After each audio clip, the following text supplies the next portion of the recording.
On passe aujourd'hui à la leçon 4, au miracle. Ces pensées ne signifient rien. Elles sont comme les choses que je vois, dans cette pièce, dans cette rue, de cette fenêtre, dans ce lieu. Contrairement aux exercices précédents, ceci ne commence pas par l'idée du jour. Dans ces périodes d'entraînement, commence par noter les pensées qui traversent l'esprit durant environ 1 minute. Puis applique l'idée à ces pensées. Si tu as déjà conscience de pensées malheureuses, pas joyeuses, utilise-les comme sujet. Toutefois, ne choisis pas uniquement les idées que tu penses être mauvaises.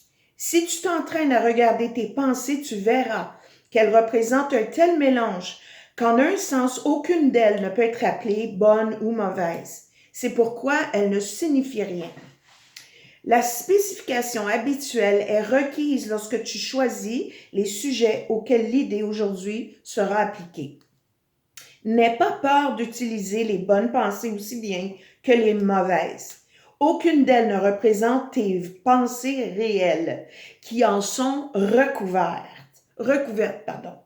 Les bonnes ne sont que des ombres de ce qui se trouve derrière.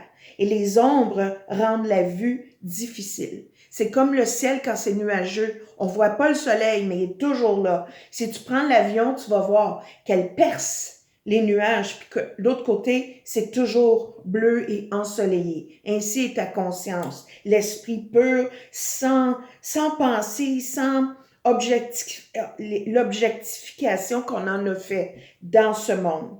Je m'égare. Se trouve derrière. Les mauvaises bloquent la vue. Les nuages bloquent la vue et font qu'il est impossible de voir. Tu ne veux ni les unes ni les autres, les bonnes ou les mauvaises, parce qu'elles altèrent, je regarde le temps, la réalité. Ceci est un exercice très important qui sera répété de temps en temps sous des formes quelque peu différentes. L'idée ici est d'entraîner dans tes premiers pas vers le but qui est de séparer l'insignifiant du signifiant.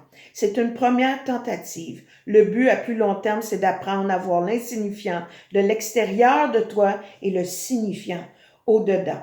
C'est ainsi que tu commences à entraîner ton esprit à reconnaître ce qui est le même et ce qui est différent. Quand tu utilises tes pensées, applique l'idée ainsi. Identifie chacune d'elles par la figure ou l'événement central et dis « cette pensée à propos de ne signifie rien ». Tu peux l'utiliser comme l'idée pour une pensée particulière. Essaie de pratiquer ça pas plus qu'1 minute à la fois, peut-être 3 à 4 fois dans ta journée. Alors, bonne leçon. Au miracle.